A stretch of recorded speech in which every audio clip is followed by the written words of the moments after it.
Hello दोस्तों, मैं धीरेन स्वागत करता हूं आपका एग्जाम स्टडी विद संगीता में। दोस्तों, आज के इस वीडियो में हम बात करेंगे आरसीसी ग्रुप डी 2022 परीक्षा के लिए, यानी कि रेलवे के ग्रुप डी एग्जाम 2022 के लिए संविधान के पार्ट 5 की आज हम बात करने वाले हैं।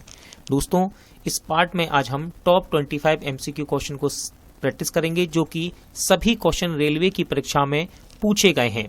पिछले वर्षों में सभी ये क्वेश्चन पूछे गए हैं और यदि आप इन 25 क्वेश्चन को कंप्लीट करते हैं तो लगभग आपके 50 से 60 क्वेश्चन यहाँ पर कवर हो जाएंगे, क्योंकि हम प्रत्येक क्वेश्चन की फुल डिटेल के साथ यहाँ पर बात करेंगे।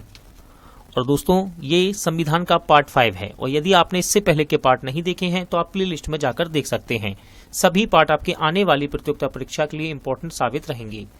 यदि आपको ये वीडियो अच्छा लगे, हेल्पफुल लगे, तो प्लीज वीडियो को लाइक और शेयर जरूर कीजिएगा। और यदि अब तक आपने हमारे चैनल को सब्सक्राइब नहीं किया है तो प्लीज चैनल को सब्सक्राइब जरूर कीजिएगा, जिससे कि आपको मेरे आने वाले नए वीडियो का नोटिफिकेशन टाइम पर मिलता रहे। तो चलिए हम अपनी क्लास शुरू करते हैं। भारत के राष्ट्रपति द्वारा राज्यसभा में कितने सदस्यों को नामित किया जाता है? बहुत ही ज्यादा इंपॉर्टेंट क्वेश्चन है, बहुत बार रेलवे की परीक्षा में पूछा भी गया है ये। राइट आंसर इसका 12। ठीक है, भारत के राष्ट्रपति द्वारा राज्यसभा में 12 सदस्यों को नामित किया जाता है। चलिए इसके बारे में और भी जानकारी देखते हैं, जिससे कि आपको ये अच्छे से याद हो जाए। देखिए, संविधान के अनुच्छेद 80 में राज्यसभा के सदस्यों की अधिकतम संख्या 250 निर्धारित की गई है। किस अनुच्छेद में? 80 में। वर्तमान समय में यह संख्या 245 है, जिनमें से 233 सदस्य राज्यों के और संघ राज्य क्षेत्रों के प्रतिनिधि हैं।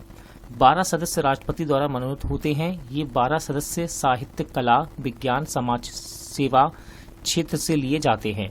राज्यसभा के सदस्य 6 वर्षों के लिए चुने जाते हैं तथा इसके 1/3 सदस्य प्रत्येक 2 वर्ष में सेवानिवृत्त हो जाते हैं। इस बात को भी याद रखिएगा। राष्ट्रपति द्वारा लोकसभा और राज्यसभा में मनोनीत सदस्यों की संख्या कुल कितनी होती है? तो देखिए दोस्तों, कुल पूछी है।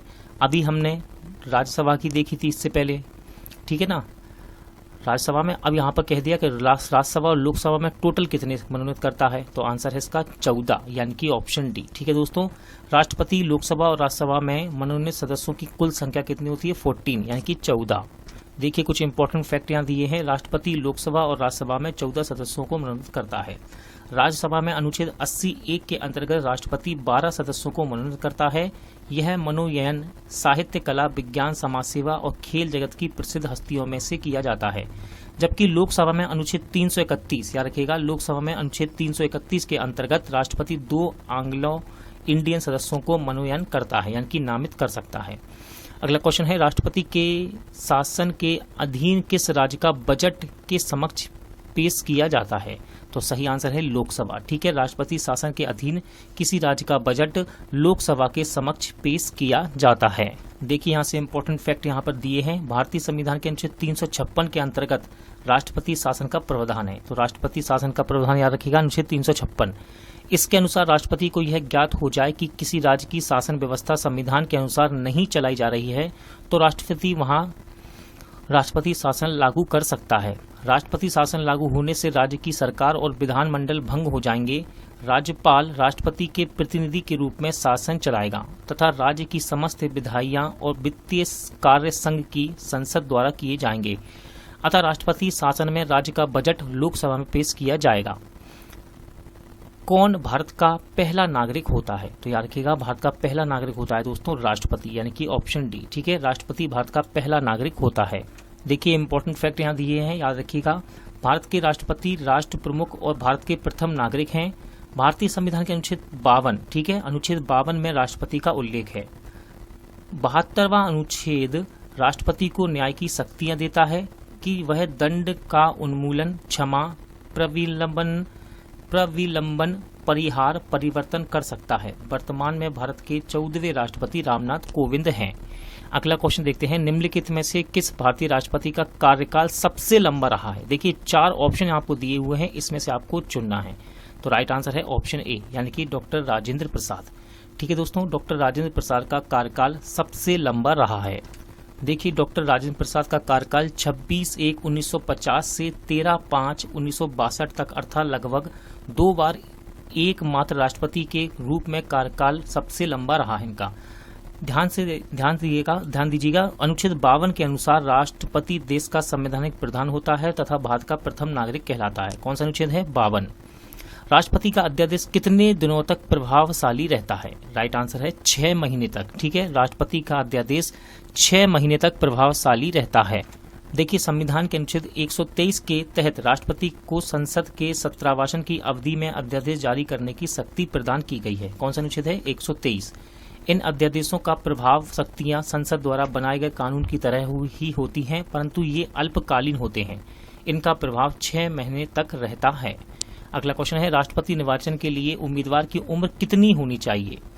तो देखिए, उम्मीदवार की उम्र होनी चाहिए राष्ट्रपति निर्वाचन के लिए 35 वर्ष। ठीक है, यानी कि ऑप्शन सी। ठीक है, देखिए दोस्तों, यहाँ पर आपको कुछ इंपॉर्टेंट अनुच्छेद मिलेंगे।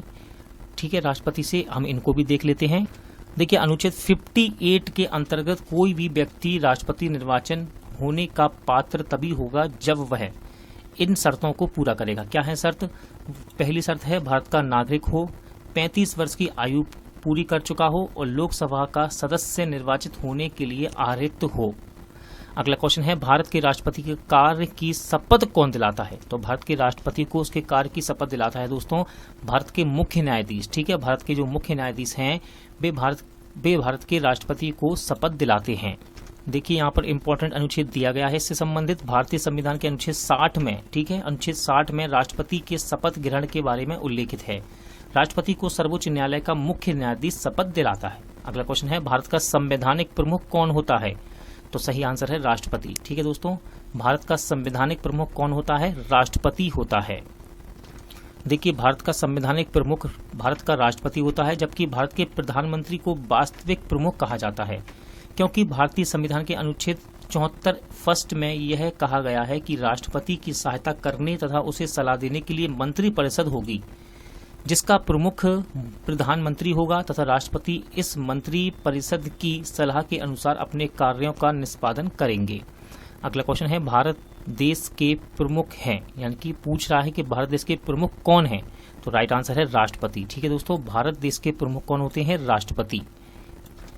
अगस्त 2018 के अनुसार भारत के राष्ट्रपति कौन हैं? देखिए, ग्रुप डी में एग्जाम में ये क्वेश्चन पूछा गया है। इंपॉर्टेंट क्वेश्चन है। सही आंसर है ऑप्शन सी। ठीक है, यानी कि रामनाथ कोविंद। याद रखिएगा, भारत के राष्ट्रपति रामनाथ कोविंद हैं, जिन्होंने 25 जुलाई 2017 को 14वें राष्ट्रपति के रूप में शपथ ग्रहण की थी। निर्वाचन मंडल जो भारत के राष्ट्रपति का चुनाव करता है का गठन कौन करता है? तो सही आंसर है ऑप्शन डी, संसद और राज्य विधानसभाओं के निर्वाचित सदस्य। ठीक है, निर्वाचन मंडल जो भारत के राष्ट्रपति का चुनाव करता है उसका गठन कौन करता है? तो उसका गठन करता है संसद और राज्य विधानसभाओं के निर्वाचित सदस्य। देखिए, भारतीय संविधान के अनुच्छेद 54 के अनुसार राष्ट्रपति का चुनाव ऐसे निर्वाचक मंडल के सदस्यों द्वारा किया जाता है जिनमें संसद के दोनों सदनों के निर्वाचित सदस्य हों, जैसे कि लोकसभा और राज्यसभा दोनों की, तथा राज्यों की विधानसभाओं के निर्वाचित सदस्य एवं पुडुचेरी तथा दिल्ली विधानसभा के निर्वाचित सदस्य भी इसमें शामिल हैं। देखिए, फिर से क्वेश्चन पूछा गया, बार बार एक ही क्वेश्चन 2018 में रिपीट हुआ है।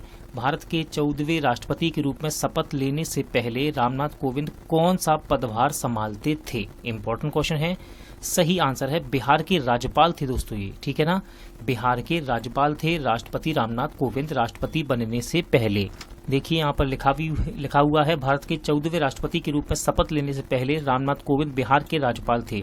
इनके द्वारा राज्यपाल पद से इस्तीफा देने के बाद राज्यपाल का पद केसरीनाथ त्रिपाठी को अतिरिक्त प्रभार के रूप में सौंपा गया था उस समय। ठीक है, अगला क्वेश्चन है, राष्ट्रीय जनतांत्रिक गठबंधन के राष्ट्रपति पद की उम्मीदवारी के लिए नामित होने के पूर्व रामनाथ कोविंद ने निम्नलिखित में से किस पद से इस्तीफा दिया था?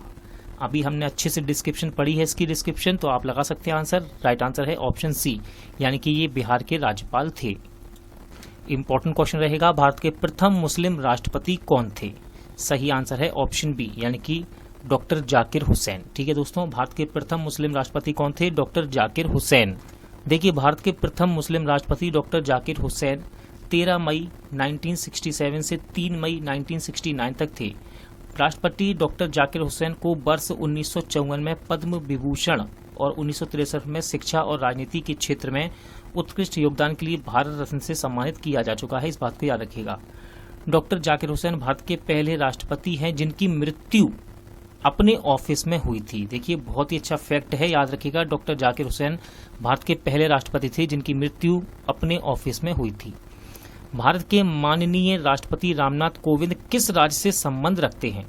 तो दोस्तों ये संबंध रखते हैं उत्तर प्रदेश से। कहाँ से? उत्तर प्रदेश के कानपुर के हैं ये, ठीक है ना। और ये अब देखिए, इससे पहले हमने क्वेश्चन लगाया था कि कहाँ के राज्यपाल थे? बिहार के। तो आप गलती से बिहार मत लगा दिए एग्जाम में, यदि ये क्वेश्चन दोबारा पूछ लिया जाए। तो ये उत्तर प्रदेश से बिलोंग करते हैं। देखिए, राष्ट्रपति रामनाथ कोविंद का जन्म 1 अक्टूबर 1945 को उत्तर प्रदेश के कानपुर से संबंध रखते हैं ये। 25 जुलाई 2017 को उच्चतम न्यायालय के तत्कालीन मुख्य न्यायाधीश JS खेहर ने उन्हें भारत के राष्ट्रपति की शपथ दिलाई थी। भारतीय राष्ट्रपति रामनाथ कोविंद किस राज्य से आते हैं? तो सही आंसर है दोस्तों उत्तर प्रदेश। अभी हमने इसको कवर भी किया था, उत्तर प्रदेश। भारतीय संविधान के किस अनुच्छेद के अनुसार कोई भी व्यक्ति उपराष्ट्रपति के रूप में चुनाव के लिए पात्र नहीं होगा जब तक कि वह भारत का राष्ट्रपति न हो, 35 वर्ष की आयु पूरी न कर चुका हो और राज्य परिषद के सदस्य के रूप में चुने जाने के लिए योग्यता न रखता हो? तो दोस्तों ये अनुच्छेद है 66, यानी कि ऑप्शन सी, ठीक है ना। तो ये उपराष्ट्रपति की योग्यता के लिए अनुच्छेद है। क्या है इसका अनुच्छेद? अनुच्छेद 66।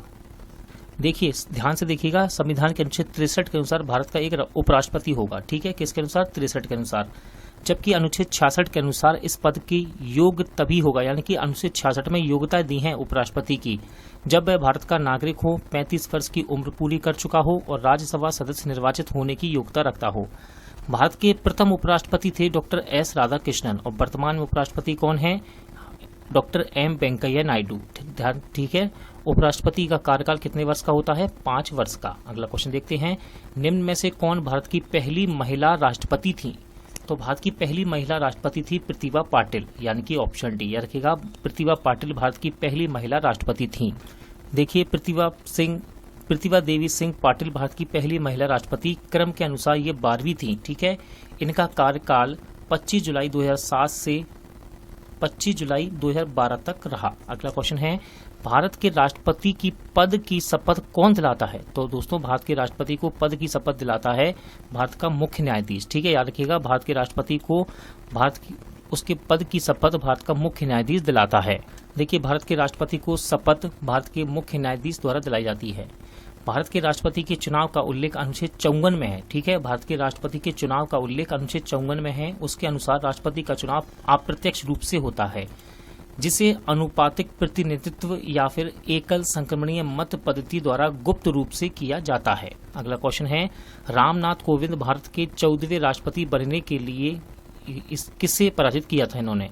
तो सही आंसर है दोस्तों मीरा कुमार को, ठीक है। इन्होंने मीरा कुमार को हरा कर ये भारत के 14वें राष्ट्रपति बने थे। देखिए, रामनाथ कोविंद जी से सारे ही क्वेश्चन यहाँ पूछे गए हैं और अभी भी वही है यहाँ, तो याद रखिएगा, फिर से ये क्वेश्चन रिपीट होने की संभावना है एग्जाम में। देखिए, रामनाथ कोविंद भारत के 14वें राष्ट्रपति के रूप में चुने गए। राष्ट्रपति चुनाव में NDA उम्मीदवार रामनाथ कोविंद ने विपक्ष की साझेदार उम्मीदवार मीरा कुमार को पराजित किया था। अगला क्वेश्चन देखते हैं, राष्ट्रपति की पॉकेट वीटो शक्ति के संदर्भ में ऐसी टिप्पणी क्यों की जाती है कि भारत का राष्ट्रपति जैव अमेरिकी राष्ट्रपति की तुलना में बड़ी है? तो देखिए दोस्तों, यहाँ पर ऑप्शन कट रहे हैं, आप पहला ऑप्शन पढ़ लीजिए, उसके बाद मैं आपको और भी ऑप्शन पढ़ाऊंगा और इसका आंसर भी आपको बता दूंगा। तो देखिए, इसका सही आंसर मैं आपको बता देता हूँ। इसका सही आंसर है दोस्तों ऑप्शन ए, ठीक है ना, यही जो सामने लिखा हुआ है, तो आप इसको पढ़ सकते हैं। देखिए, भारतीय राष्ट्रपति की अनिश्चित अवधियों के लिए बिल पर कोई कार्यवाही या तो सकारात्मक या नकारात्मक न करने की शक्ति है। देखिए, इसकी डिस्क्रिप्शन देख लीजिए, आपको समझ में आ जाएगा। भारतीय राष्ट्रपति की जैव अमेरिकी राष्ट्रपति की तुलना में बड़ी है। ऐसा इसलिए कहा जाता है क्योंकि भारतीय राष्ट्रपति को धन विधेयक के अतिरिक्त अन्य किसी विधेयक पर अनिश्चित अवधि के लिए बिल पर कोई भी कार्रवाई या तो सकारात्मक या नकारात्मक न करने की शक्ति है। पॉकेट वीटो शक्ति का प्रथम प्रयोग 1986 में संसद द्वारा पारित भारतीय डाक विधेयक पर किया गया, जिस पर तत्कालीन राष्ट्रपति ज्ञानी जेल सिंह ने कोई निर्णय नहीं लिया था। याद रखिएगा, इंपॉर्टेंट फैक्ट है ये। किसने किया था दोस्तों पॉकेट वीटो शक्ति का प्रथम बार प्रयोग? ज्ञानी जेल सिंह ने 1986। भारत के राष्ट्रपति का नाम बताइए जिन्होंने 1986 में भारतीय डाक संशोधन विधेयक के संबंध में पॉकेट वीटो का प्रयोग किया था। तो देखिए, अभी हमने पूरी व्याख्या पढ़ी है इसकी, तो राइट आंसर है ऑप्शन डी, यानी कि ज्ञानी जेल सिंह। सही आंसर रहेगा ऑप्शन डी, ज्ञानी जेल सिंह। भारत गणराज्य में वित्तीय आपात स्थिति किसके द्वारा घोषित की जा सकती है? तो सही आंसर है दोस्तों इसका राष्ट्रपति। ठीक है, भारत गणराज्य में वित्तीय आपात की स्थिति राष्ट्रपति के द्वारा घोषित की जा सकती है। देखिए इसका डिस्क्रिप्शन देख लेते हैं, यहाँ से आपको अनुच्छेद भी याद हो जाएंगे। अनुच्छेद 360 के तहत वित्तीय आपात की घोषणा राष्ट्रपति द्वारा की जाती है जब राष्ट्रपति को पूर्ण रूप से विश्वास हो जाए कि देश में आर्थिक संकट की स्थिति उत्पन्न हो गई है, जिससे भारत अथवा उसके किसी क्षेत्र की वित्तीय स्थिति अथवा प्रत्यय खतरे में हो, तो आपातकाल के दौरान मौलिक अधिकारों का अनुच्छेद 19 स्वतः ही निलंबित हो जाता है, लेकिन अनुच्छेद 20-21 अस्तित्व में बने रहते हैं। भारत में वित्तीय आपातकाल का प्रावधान जर्मनी के संविधान से लिया गया है, इसे याद रखिएगा। वित्तीय आपातकाल कहाँ से लिया गया है? जर्मनी के संविधान से। संविधान में 3 प्रकार के आपातकाल हैं और तीनों के ही इंपॉर्टेंट अनुच्छेद रहते हैं। देखिए अनुच्छेद 352 यह है राष्ट्रीय आपातकाल। फिर है 356 अनुच्छेद 356 राज्यों में संवैधानिक तंत्र विफल होने की स्थिति में राष्ट्रपति शासन। फिर है 360 यह है वित्तीय आपातकाल। ठीक है, आर्टिकल 352 राष्ट्रीय आपातकाल, 356 राष्ट्रपति शासन और 360 वित्तीय आपातकाल। अगला क्वेश्चन है, भारत के राष्ट्रपति पद पर चुने जाने के लिए न्यूनतम आयु कितनी होनी चाहिए? राइट आंसर है 35 वर्ष की आयु। ठीक है दोस्तों, राष्ट्रपति की आयु कितनी रखी गई है? कम से कम 35 वर्ष की आयु पूरी होनी चाहिए। देखिए संविधान के अनुसार अनुच्छेद 52 में कहा गया है कि भारत का एक राष्ट्रपति होगा। अनुच्छेद याद रखिएगा, 52 में कहा गया है कि भारत का एक राष्ट्रपति होगा। राष्ट्रपति की निर्वाचन योग्यता निम्नलिखित हैं। अब क्या क्या योग्यता है इनको आप देख लीजिए। देखिए शर्तें क्या है? भारत का नागरिक हो, 35 वर्ष की आयु पूरी कर चुका हो, लोकसभा का सदस्य निर्वाचित होने का योग्यता रखता हो, भारत सरकार, राज्य सरकार या उसके अधीन किसी लाभ के पद पर ना हो, और याद रखिएगा यह स्मरण रखें कि 70वें संविधान संशोधन में दिल्ली और पांडिचेरी को राष्ट्रपति के चुनाव में भाग लेने का अधिकार दिया गया है। ठीक है, 70वां संविधान संशोधन में दिल्ली और पांडिचेरी को राष्ट्रपति के चुनाव में भाग लेने का। दोस्तों आज का वीडियो यहीं एंड होता है। उम्मीद करता हूं आपको सभी क्वेश्चन अच्छे लगे होंगे, समझ आए होंगे। पूरा वीडियो देखने के लिए धन्यवाद। जल्द मिलते हैं नेक्स्ट पार्ट के साथ।